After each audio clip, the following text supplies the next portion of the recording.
Shalom, shalom, shalom, shalom. Bonjour. Bonjour le Bénin. Mes grands amis du Bénin, mes frères et sœurs, bonjour.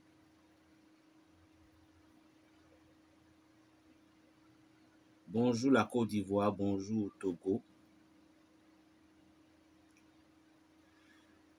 Bonjour tous mes frères et sœurs, peu importe où vous êtes dans le monde, je vous salue. Un grand coucou à tous les Haïtiens. Nous sommes toujours des frères et sœurs, c'est comme ça qu'on fait, non? Voilà. Salutations à ma chère sœur Marie-Claire, Hélène, Nina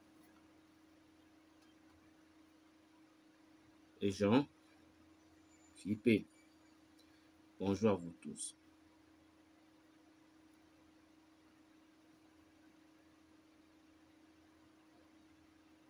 Dans la vie,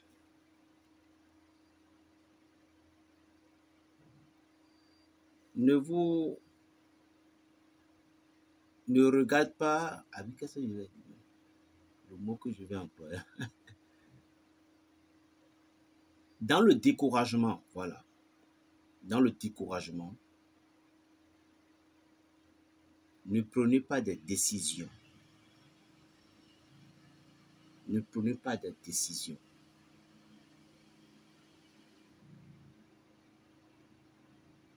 Des décisions sans avoir réfléchi. Dans la colère. Parce que parfois le découragement, il y a plusieurs manières, il y a plusieurs thèmes de découragement. Je peux aimer quelqu'un, je peux les aimer, et puis paf, un jour, j'ai commencé par voir certaines choses. Ils ont commencé par me maltraiter. Ce n'est pas la manière de que moi je les ai pris. Je les ai pris comme un frère, soeur, ami, père, famille. Et puis j'ai commencé par me sentir rejeté tout autour. Le découragement vient. La colère vient. Et là, nous prenons des décisions. Des décisions, soi-disant, c'est fini. Ils n'ont plus de contact. C'est fini. Je ne veux plus me mêler de leurs affaires. C'est fini. Je vais m'éloigner. C'est fini. Je ne vais plus. C'est fini. Moi-même, je vais prendre telle décision. C'est que ça vient que nous prenons des décisions. Certaines décisions, parfois, que nous prenons dans certaines situations, d'autres est bénéfique, mais en général, tous ne le sont pas. Tous ne le sont pas. Les gens m'injurent parce que je n'ai pas encore un copain, je n'ai pas encore une femme, je n'ai pas encore d'enfant, je n'ai pas encore du boulot. Mais la question que je vais te poser d'abord, tout ce que les gens disent là, est-ce que tu t'es croisé les bras? Est-ce que tu t'es croisé les bras? Est-ce que tu es resté tranquille sans n'avoir te peiner ou bien sans n'avoir rien fait? Si c'est ça, dans ce que les gens disent là, toi-même tu en as pour toi. Tu en as pour toi. Mais tu te réveilles chaque jour. Et ce que tu adores, il y a deux choses là. Premièrement, ce que tu adores. Si tu vois que tu es dans une adoration, et tu vois que cette adoration, malgré depuis des années, tu es dedans, et c'est toujours les mêmes situations. Depuis que tu es né, c'est toujours les mêmes problèmes. Et parfois, on te dit que cet esprit, mais malgré tu es dedans dans cet esprit-là. Et au lieu que cet esprit va te protéger, c'est toujours encore cet esprit qui te dérange. Là, tu prends des décisions, tu quittes et tu iras chercher ce qui est plus puissant que cet esprit. Mais il n'y a pas de chose qui est plus puissant qu'un autre esprit. c'est le maître qui est au-dessus de toutes choses. Alors, je te dis tout simplement, lorsque tu adorais des petits dieux, lorsque tu adorais les petits dieux, et tu vois que les petits dieux ne te portent rien, alors entre dans la grande maison de celui qui est le père de tous ces esprits. Secondo, on te dit que tu n'as pas de travail, tu n'as pas si. Et tu te réveilles toujours, tu pries Dieu. Je te parie que les souffrances de Dieu ne dépassent jamais certaines années. Si tu analyses bien, et si tu adores bien Dieu, je dis pas hypocritement, si tu l'adores bien, depuis que tu as commencé par demander telle chose à ce Dieu, et tu es honnête, il faut compter l'année. Ça ne va pas aller 10 ans. Même si ça allait 10 ans, d'accord, tu vas me dire, ah ben pour moi ça n'a pas dépassé même 10 ans, d'accord.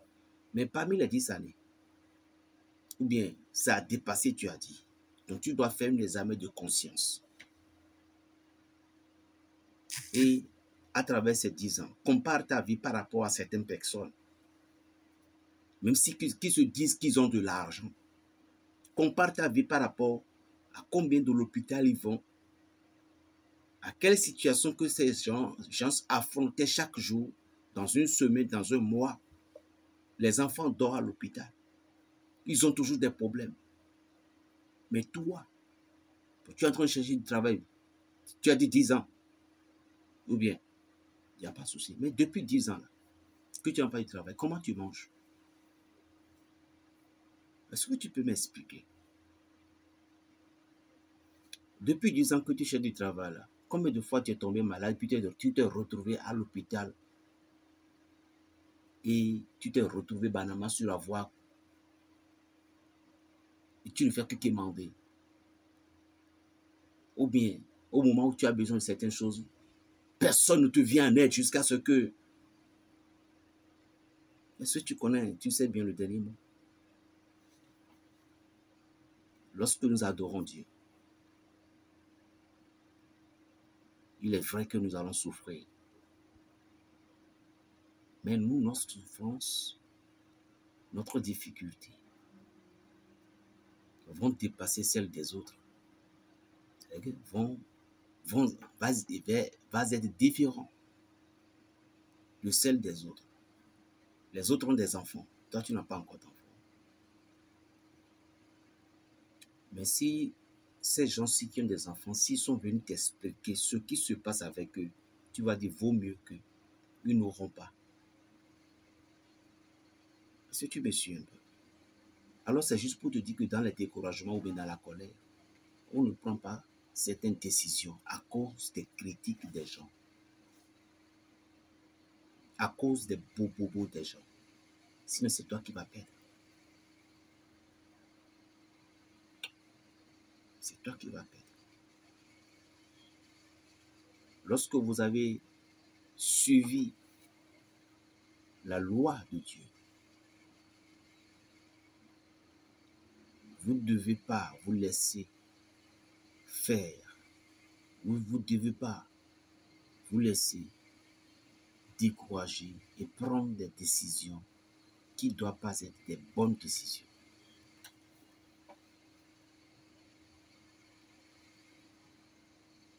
Quiconque refuse de combattre est l'ennemi de soi-même. Quiconque refuse de manier l'épée est l'ennemi de son propre destin. Quiconque refuse de supporter les châtiments de son destin se refuse soi-même en soi disant que je ne vais pas réussir dans ma vie. Mais ce que moi je crois, dans le psaume 37, on dit qu'on n'a jamais entendu ou bien vu un juste abandonné. Les délais de la souffrance, si tu fais bien des examens de conscience, tu vas voir que ça n'a pas fait des années que toi tu imagines. Berger Raphaël, le petit prophète du Ben.